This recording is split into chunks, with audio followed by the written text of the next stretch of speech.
إلا الله محمد رسول الله لا إله إلا الله محمد رسول الله لا إله إلا الله محمد رسول الله لا إله إلا الله محمد رسول الله. بسم الله الرحمن الرحيم. الحمد لله وحده والصلاة والسلام على من لا نبي بعده. أما بعد، فأعوذ بالله من الشيطان الرجيم. بسم الله الرحمن الرحيم.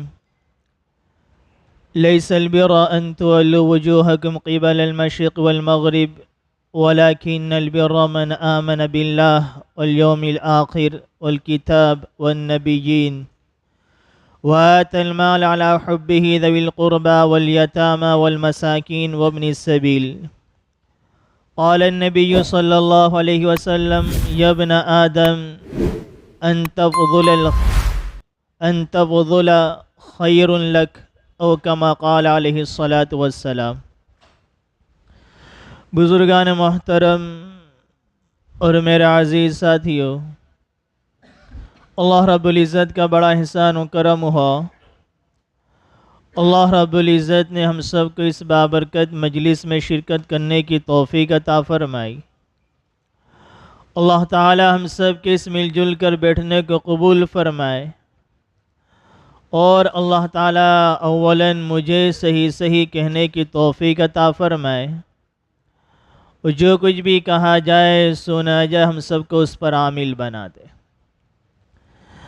آج کی مجلس میں سخاوت کی فضیلت کے پر مجھے کچھ باتیں قرآن حدیث کی روشنی میں عرض کرنا ہے، جس سے ہمیں یہ محنت کوشش کرنا ہے کہ ہم سخی بن جائے، ہمارا شمار سخیوں میں شمار ہو جائے. اور اس کی فضیلت کیا ہے؟ قرآن کریم کی جو آیت کریمہ میں نے تلاوت کی، اس میں اللہ تعالیٰ فرما رہے: لیس البر ان تولوا وجوہکم قبل المشرق والمغرب. نیکی صرف اسی بات کا نام نہیں ہے کہ تم مشرق کی طرف اپنا رخ کر لو، مغرب کی طرف اپنا رخ کر لو. وَلَكِنَّ الْبِرَّ مَنْ آمَنَ بِاللَّهِ وَالْيَوْمِ الْآخِرِ. بلکہ نیکی یہ بھی ہے کہ تم اللہ تعالیٰ پر ایمان لاؤ، قیامت کے دین پر ایمان لاؤ، اللہ کی کتابوں پر ایمان لاؤ، اس کے رسولوں پر ایمان لاؤ. وَآتَ الْمَالَ عَلَى حُبِّهِ ذَوِي الْقُرْبَى وَالْيَتَامَى وَالْمَسَاكِينِ وَابْنِ السَّبِيلِ. اور اللہ نے جو تمہیں مال دیا اس مال میں سے اپنے رشتہ داروں پر خرچ کرو، سخاوت کا مظاہرہ کرو، اپنے رشتہ داروں پر خرچ کرو، یتیموں پر خرچ کرو، مسکینوں پر خرچ کرو، مسافروں پر خرچ کرو. اللہ تعالیٰ نے تمہیں جو مال دیا ہے. قرآن کریم کے پہلے پارے کے پہلا صفحہ جیسا ہم کھولتے ہیں، اللہ تعالیٰ نے اپنے خاص بندوں کی علامتیں، نشانیوں کو بیان فرمایا کہ میرے خاص بندوں کی صفاتیں یہ ہے، جو میرے اپنے بندے ہوتے ہیں، میرے محبوب بندے ہوتے ہیں، میرے چہیتے بندے ہوتے ہیں، ان کی صفاتوں میں سے یہ صفاتوں کو بیان فرمایا. ان صفاتوں میں سے ایک صفت یہ بھی بیان فرمائی: وَمِمَّا رَزَقْنَاهُمْ يُنْفِقُونَ. ہم نے جو کچھ انہیں مال دیا اس مال میں سے اللہ کے راہ میں خرچ کرتے ہیں، سخاوت کرتے ہیں، وہ بخل سے کام نہیں کرتے. اس لیے کسی نے کہا ہے، ایک عقلمند نے کہا ہے کہ مال تو وہی اپنا ہے جس کو ہم نے کھا کے ختم کر دیا، پہن کے کپڑے پہن کر پرانا کر دیا، وہی ہمارا مال ہے. اور جو مال بچ گیا وہ مال ہمارا نہیں ہے، وہ تو مال وارثوں کا ہے، ہمارا کچھ بھی نہیں ہے. اور کسی نے کہا حقیقت میں مال تمہارا وہ مال ہے جس مال کو تم نے اللہ کی رضا میں خرچ کر دیا، تم نے جس مال سے کسی مسلمان کی مدد کر دی، کسی اچھی جگہ اپنے مال کو لگایا، وہ آخرت میں تو آخرت کی بینک میں تمہارا مال جمع ہو گیا، وہ حقیقت میں تمہارا مال ہے جو قیامت میں تمہیں کام دے گا. جب ضرورتیں انسان کو اللہ مال دیتا ہے تو اللہ تعالیٰ نے یہ تقاضے بھی دیے کہ اپنے مال سے اپنی ضرورتوں کے پورا کرنے کے ساتھ ساتھ اس مال سے دوسروں کی مدد بھی کی جائے. ایک معاملہ تو فرائض کا ہے، واجبات کا ہے، وہ تو ادا کرنا ہی ہے کہ مال سے زکوٰۃ نکال دی، یہ تو اس کا واجب حق ہے، فرض حق ہے۔ اپنے مال سے صدقہ فطر نکال دیا، قربانی کر دی، یہ تو اس کے واجبات میں سے ہے۔ اس کے علاوہ اور حقوق بھی قرآن کریم سے پتہ چلا، اس سے زائد اگر مال ہے، ان فرائض کو ادا کرنے کے بعد، واجبات کو ادا کرنے کے بعد، ان مال کو جس طرح سے اپنی ذات پر خرچ کرنے میں تمہیں خوشی محسوس ہوتی ہے، ان مال کو اپنے بیوی بچوں پر لگانے میں جس طرح سے تمہیں خوشی محسوس ہوتی ہے، تمہارے دل کی یہ کیفیت ہو، تمہاری یہ صفت ہونی چاہیے، اس مال کو تمہیں دوسروں پر لگانے میں تمہارے دل میں خوشی محسوس ہونی چاہیے کہ میرا مال اچھی جگہ پہ خرچ ہو رہا ہے۔ حدیث پاک میں آپ علیہ السلام نے فرمایا، جو زائد مال تمہارا ہے، اس کے لیے اگر تم نے اس کو خرچ کر دیا اللہ کی راہ میں، خیر لک، وہ تمہارے لیے بہتر ہے۔ نبی کریم صلی اللہ علیہ وسلم کی سیرت میں یہ بات لکھی ہوئی ہے کہ آپ علیہ السلام نے کبھی کسی کو منع نہیں فرمایا۔ جب بھی کوئی سائل کوئی سوال آپ کے پاس کرتا، آپ ضرور مرحمت فرماتے، اگر نہیں ہوتا تو وعدہ فرماتے، آپ نے کبھی لا نہیں کہا، کبھی منع نہیں فرمایا۔ ایک روایت میں ہے کہ ایک شخص آئے اور انہوں نے نبی کریم صلی اللہ علیہ وسلم سے فرمایا کہ مجھے 2 پہاڑوں کے درمیان جتنی اونٹنی بکریاں عطا فرماؤ، 2 پہاڑوں کے درمیان جتنی بکریاں۔ ہمارے نبی نے ان کو عطا فرما دی 2 پہاڑوں کے درمیان جتنی بکریاں۔ صحابہ کرام کی زندگی کو بھی دیکھے، حضرت عائشہ رضی اللہ تعالیٰ عنہا، انہوں نے ایک دن میں 70,000 درہم کو خرچ کر دیا۔ حالانکہ راوی فرماتے ہیں کہ آپ کے عائشہ نے اس دن ایسا جوڑا پہنا ہوا تھا کہ ان کے جسم کے جوڑے پر پیوند لگے ہوئے تھے، لیکن ایک ہی دن میں 70,000 درہم کو اللہ کے راہ میں خرچ کر دیا۔ ان حضرات کے دلوں میں یہ بات تھی کہ جو مال ہم نے اپنی ذات پر لگایا وہ کام نہیں آئے گا، حقیقت میں وہی مال کام آئے گا جو ہم نے اللہ کے راہ میں خرچ کر دیا۔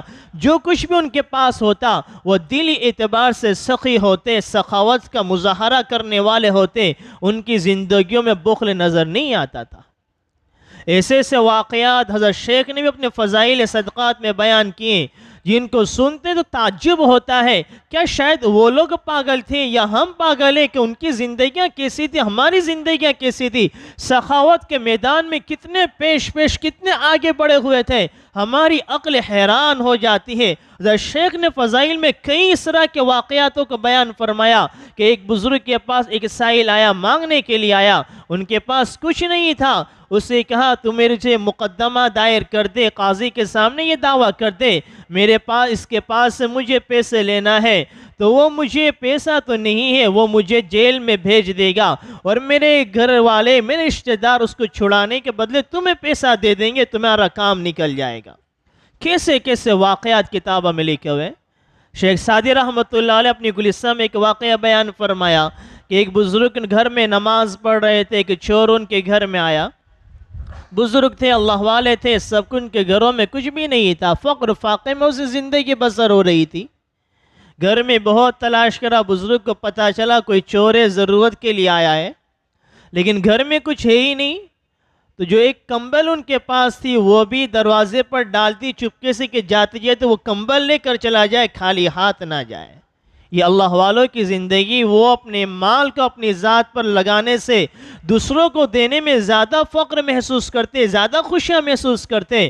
اور آج ہماری زندگیوں کو دیکھا جائے، مال کی محبت ہمارے دلوں میں ایسی پڑی ہوئی ہے کہ آج ہم مال کے مالک نہیں بلکہ ہم مال کے چوکیدار بنے پڑے ہوئے۔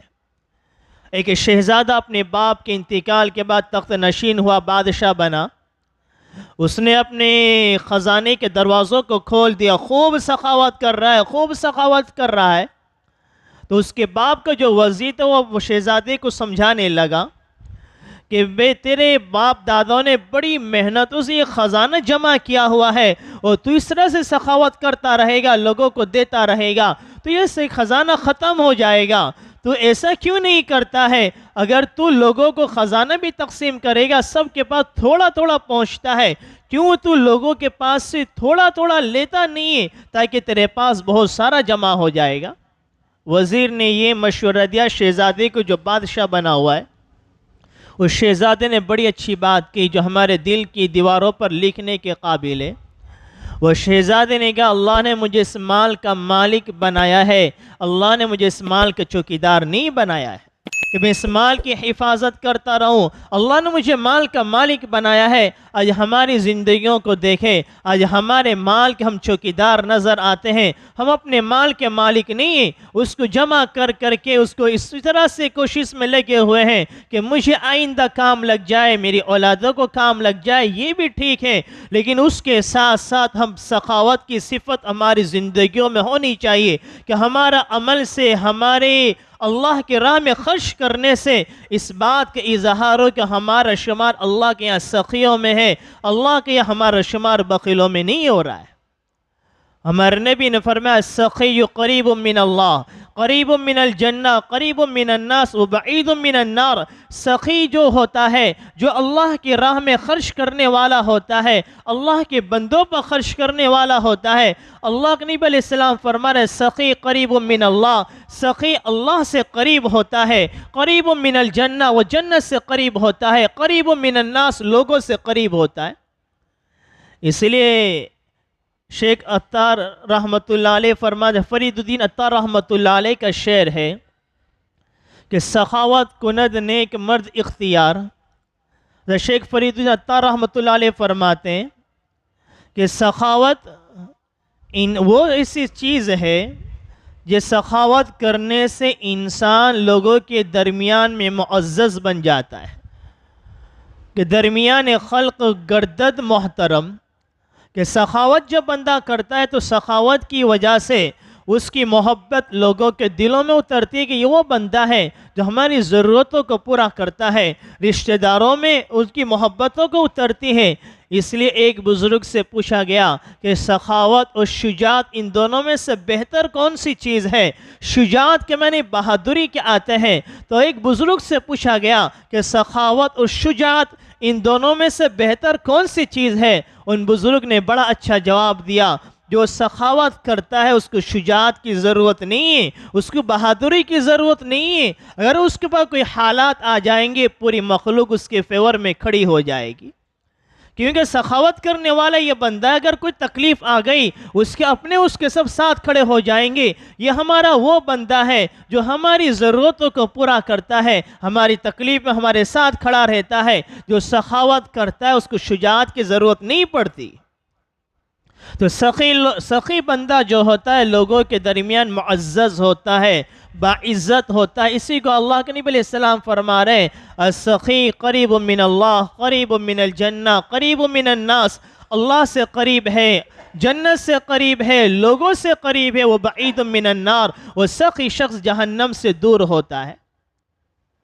ایک حدیث پاک میں آپ علیہ السلام نے ارشاد فرمایا، سچی پکی بات ارشاد فرمائی کہ 3 لوگوں کے بارے میں بیان فرمایا، بالکل سچی پکی بات ہے کہ ایک وہ شخص کہ جس پر کسی نے ظلم کیا، وہ ظلم کا بدلہ لینے کی طاقت رکھتا ہے، پھر بھی وہ مظلوم اللہ کی رضا کے خاطر سامنے والے کو معاف کر دیتا ہے، اللہ اس کے عزت، اس کے مرتبے کو لوگوں کے درمیان کو بڑھا دے گا۔ ایک تو وہ چیز ہے کہ کسی پر ظلم کیا، زیادتی کی گئی، لیکن وہ بندہ بدلہ لینے کی طاقت ہی نہیں رکھتا، پھر وہ کہتا میں معاف کر دیتا ہوں، تو اس پر صبر نہیں کہیں گے کہ اس میں بدلہ لینے کی طاقت ہی نہیں، اور یہ کہہ رہا میں تو صبر کرتا ہوں۔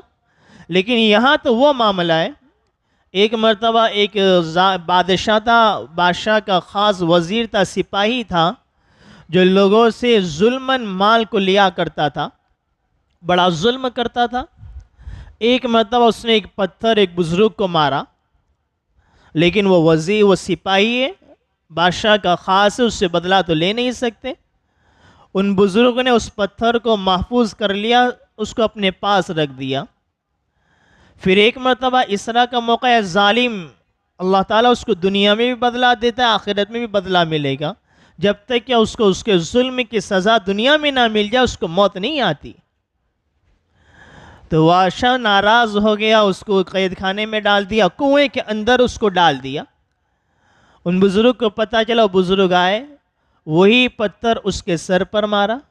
وہ تو اسے تو پتہ بھی نہیں، پہچانتا بھی یہ کون ہے۔ کہنے لگا بھائی من کیس تھی تو کون ہے؟ اور تو نے کیوں یہ پتھر مجھے مارا؟ اس نے کہا میں فلاں شخص ہوں، فلاں مہینے فلاں تاریخ میں تو نے یہ پتھر مجھے مارا تھا۔ وہ کہہ رہا ہے اتنی مدت تک، اتنے زمانے تو کہاں تھا، اتنی لمبی مدت کے بعد تو بدلہ لینا آیا؟ کیا تیرے عہدے سے، تیرے مرتبے سے، تیری طاقت سے ڈرتا تھا؟ آج جب میں نے تجھے کمزور دیکھا تو میں اپنی بدلہ لینے میں تیرے پاس آ گیا۔ تو یہ میں ہی بھئی یاد کہہ رہا تھا کہ حدیث میں ہمارے نبی نے فرمایا کہ کسی پر ظلم کیا گیا، وہ ظلم کا بدلہ لینے کی طاقت رکھتا ہے، پھر بھی اللہ کی رضا کے خاطر اس نے کسی شخص کو معاف کر دیا، اللہ اس کے اس عمل کے خاطر اللہ اس کو عزت عطا فرمائے گا، اس کو بلندی عطا فرمائے گا۔ دوسرا شخص وہ ہے کہ جو لوگوں سے مال کو مانگ مانگ کر زائل ہے، فقیر ہے، سوال کرنے والا ہے، لوگوں سے مانگتا ہے تاکہ وہ غنی ہو جائے، اللہ اس کے فقر میں اضافہ فرمائے گا، اس کے مالداری میں اضافہ نہیں فرمائے گا۔ لوگوں سے مانگ رہا ہے تاکہ غنی ہو جائے، اللہ اس کے فقر ہی میں اضافہ فرمائے گا۔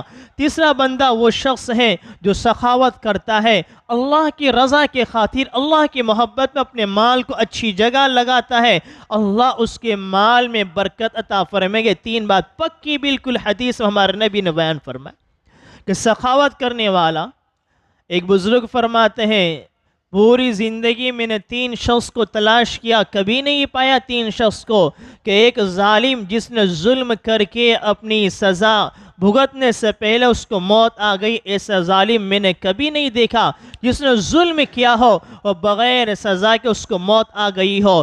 تیسرا وہ سائل، وہ فقیر جو مانگ مانگ کے مالدار بن گیا ہو، غنی بن گیا ہو، آج تک میں نے کبھی پوری زندگی ایسے سائل کو نہیں دیکھا۔ تیسرا وہ شخص جو سخاوت کرنے والا ہے، خوب اپنے دل کو کھول کر اللہ کے راستے میں خرچ کرنے والا ہے، اور ایسے شخص کو میں نے کبھی غریب ہوتا ہوا نہیں دیکھا، پوری زندگی گزر گئی، 3 شخص کو میں نے کبھی نہیں پایا۔ سخاوت کہتے بھی کسے کہ ہر اپنے مال کو اچھی جگہ پر لگانا، یہ ثواب کا ذریعہ ہے، سخاوت کا ذریعہ ہے۔ اگر اللہ نے ہمیں مال دیا، دولت دی، اگر اپنے مال کو اگر ہم گناہ کے مواقع پر لگا رہے ہیں، اپنے مال کو ہم فضولیات میں لگا رہے ہیں، لغویات میں لگا رہے ہیں، فضول خرچی میں لگا رہے ہیں، یہ اللہ تعالیٰ کے مال کی نعمت کی ناقدری ہے۔ جو اللہ نے لینے دینے پر قادر، اللہ تعالیٰ لینے پر بھی قادر ہے۔ اس اللہ نے تمہیں اسی لیے دیا تھا، اس کی نعمت کی قدردانی کرتے، اپنی ذات پر، اپنے گھر والوں پر، اپنے رشتہ داروں پر اور جائز مواقع پر خرچ کرتے، یہ مال کی نعمت کی شکر گزاری تھی۔ اور مال کو فضولیات میں، لغویات میں خرچ کرنا، گناہ کے مواقع میں خرچ کرنا، اللہ تعالیٰ قیامت میں اس کے بارے میں باز پوچھ کی جائے گی، ہم نے مال دیا تھا، تم نے کہاں سے کمایا، کہاں خرچ کیا، وہ کہاں لگایا، وہ کہاں خرچ کیا، جائز مواقع پر یا ناجائز مواقع پر؟ اپنی زندگی کا جائزہ لیتے ہوئے چلے۔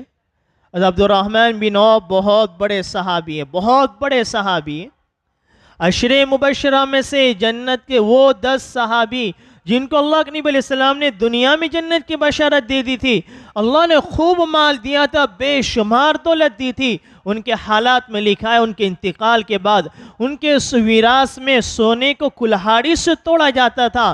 آج پوری دنیا میں ان کے مال، سونے چاندی قیمت کو جوڑا جائے تو شاید پوری دنیا میں ان کے مال جتنا مالدار کوئی نظر نہیں آئے گا، اتنا زیادہ مال دیا تھا۔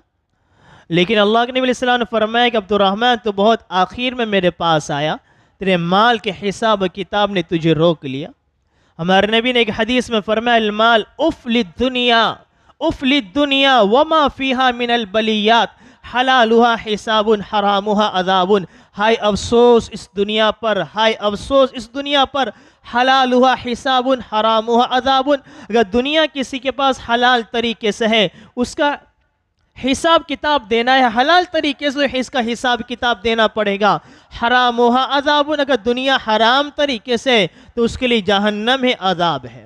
تو اللہ نے ہمیں مال دیا، قرآن حدیث میں نے یہ باتیں بیان فرمائی کہ اللہ کے اس مال کو اللہ کے راستے میں لگایا جائے۔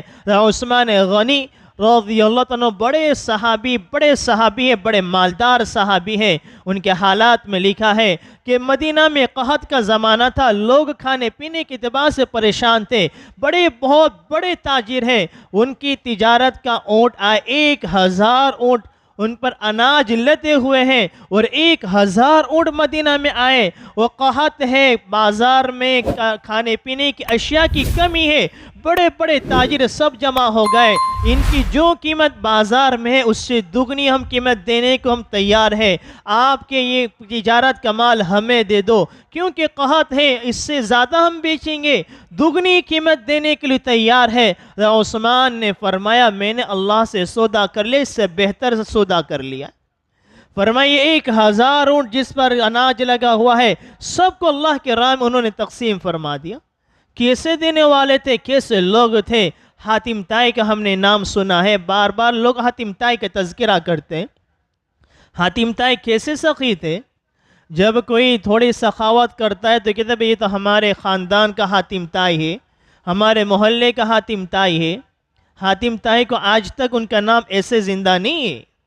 حاتم طائی نے ہمارے نبی کا زمانہ نہیں پایا، ہمارے نبی کے زمانے سے پہلے ان کی وفات ہو چکی تھی، اور حاتم طائی کا لڑکا جس کا نام عدی ہے، عدی نے ان کے لڑکے نے ہمارے نبی کا زمانہ پایا ہے اور ایمان بھی لائے اور صحابی بھی بنے۔ حاتم طائی کے ایک واقعہ سنا کر اپنی بات کو ختم کر، بہت سے ان کے واقعات، ایک واقعہ سنا دو ان کے مرنے کے بعد کا۔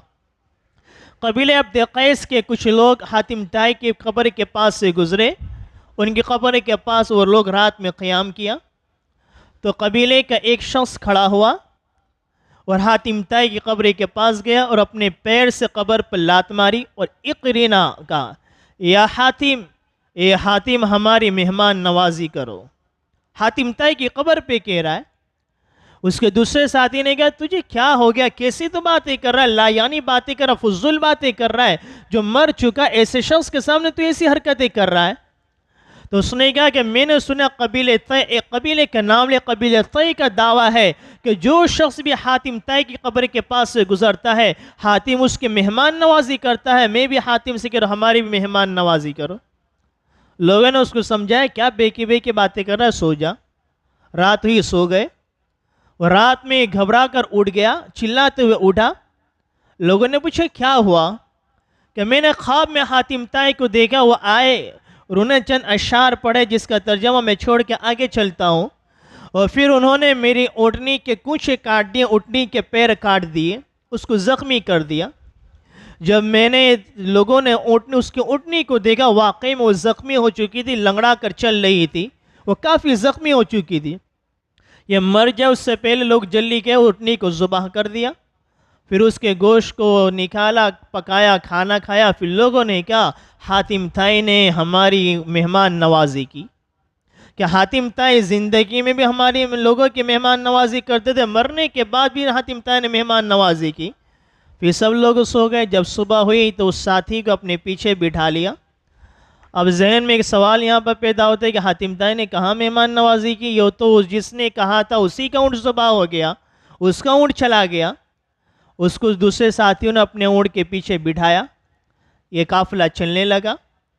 پیچھے سے ان کے لڑکے عدی بن حاتم ایک اونٹ پر سوار ہے، دوسرے اونٹ کو کھینچتے ہوئے تیزی سے بڑھے، اور جس شخص نے خواب دیکھا تھا، جس نے کہا تھا اس کا نام لے، تم میں سے یہ شخص کون ہے؟ کہا کہ میں ہوں، کہ میں حاتم طائی کا لڑکا ہوں، میرے والد خواب میں آئے تھے اور انہوں نے مجھے کہا کہ اپنے اونٹ کو، ایک اونٹ کو فلاں شخص کو دے دینا۔ میں نے اس کے اونٹ کے ذریعے ان کے مہمان نوازی کی، یہ اونٹ میں آپ کو دینے کے لیے آیا۔ ایسے شخص حاتم طائی گزرے، زندگی میں کی سخاوت کی، وہ تو بے شمار واقعات ہیں۔ مرنے کے بعد ان کی قبر کے پاس سے گزرنے والوں کی سخاوت کرتے ہیں، اور آج ہماری زندگیوں کو دیکھیں، مہمان اگر ہمارے گھروں میں آ جاتے ہیں، کھانے پینے کی چیزیں موجود ہیں، ہمارے چہرے بگڑ جاتے ہیں، ہماری مسرات کا مزاج بگڑ جاتا ہے۔ بہت کم ایسا ہے، عام سب اکثریت نہیں کہ لیکن اکثر معاملہ ایسا ہے کہ آج مہمان نوازی کا جذبہ ہمارے دلوں سے نکل گیا، اچھی جگہ پہ خرچ کرنے کا جذبہ ہمارے دلوں سے نکل گیا۔ جتنا زیادہ ہمارا مال گناہ کے مواقع پر لگ رہا ہے، اس کے مقابلے میں اچھے کاموں میں ہمارا مال اتنا نہیں لگ رہا ہے۔ دو چیزیں، ایک خواہشات ہے اور ایک ضروریات ہے۔ اللہ نے ضروریات کا ذمہ اپنے ذمہ لیا ہوا ہے، لیکن خواہشات کا ذمہ اللہ نے اپنے ذمہ نہیں لیا ہوا ہے۔ انسان کے پاس دو چیزیں لگی ہوئی، ایک ضروریات ہے، خواہشات ہے۔ اللہ نے ہر انسان کی نہیں بلکہ ہر جاندار کی ضروریات کا ذمہ اللہ نے اپنے اوپر لیا ہے۔ وَمَا مِن دَابَّةٍ فِي الْأَرْضِ إِلَّا عَلَى اللَّهِ رِزْقُهَا، پوری کائنات میں جتنے جاندار ہیں تو انسان ہے، وہ مخلوق جو جانور ہے جن کے پاس عقل نہیں، اللہ ان کو بھی کھلاتا ہے، ان کی بھی ضروریات کو پورا کرتا ہے۔ اللہ انسانوں کی ضرورت کو بدرجہ اولا پورا کرے گا۔ تو ایک ضروریات ہے، اللہ نے ضروریات کا ذمہ اپنے اوپر لیا ہے۔ ایک خواہشات ہے، اللہ نے خواہشات کو پورا کرنے کا ذمہ اپنے اوپر نہیں لیا ہے۔ انسان کی خواہشات ہے، انسان پوری زندگی چلتی رہتی ہے۔ بائک ہے، سوچتا ہے کار مجھے مل جائے، 20 لاکھ کی کار ہے، آدمی سوچتا ہے اوڈی آ جائے، جب اوڈی آ گئے پھر سوچتا ہے کہ میرے پاس پلین آ جائے، میرا خود کا جاتی پرائیویٹ پلین ہو جائے۔ آدمی کی خواہشات بڑھتی چلی جاتی۔ ہمارے نبی نے فرمایا انسان کا پیڑ قبر کی مٹی کے علاوہ کوئی اور نہیں بڑھ سکتا۔ تو ہاں اللہ نے ہمیں جو مال دیا، مجھے کہنا یہ کہ ہم سخی لوگوں میں اپنا شمار فرمائے۔ اللہ سخاوت کی صفت سے ہم سب کو آراستہ فرمائے اور ہمارے دلوں کو کھول دے۔ اللہ ہمارے مال کو اس کے دین کے مواقع پر لگانے والا بنائے اور ہمارے مال کو گناہ کے مواقع پر لگانے سے ہماری حفاظت فرمائے اور ہم سب کا شمار سخی لوگوں میں فرما دے۔ اللہ ہم سب کو جو کچھ کہا گیا عمل کرنے کی توفیق عطا فرمائے۔ آمین۔ وما علینا الا البلاغ۔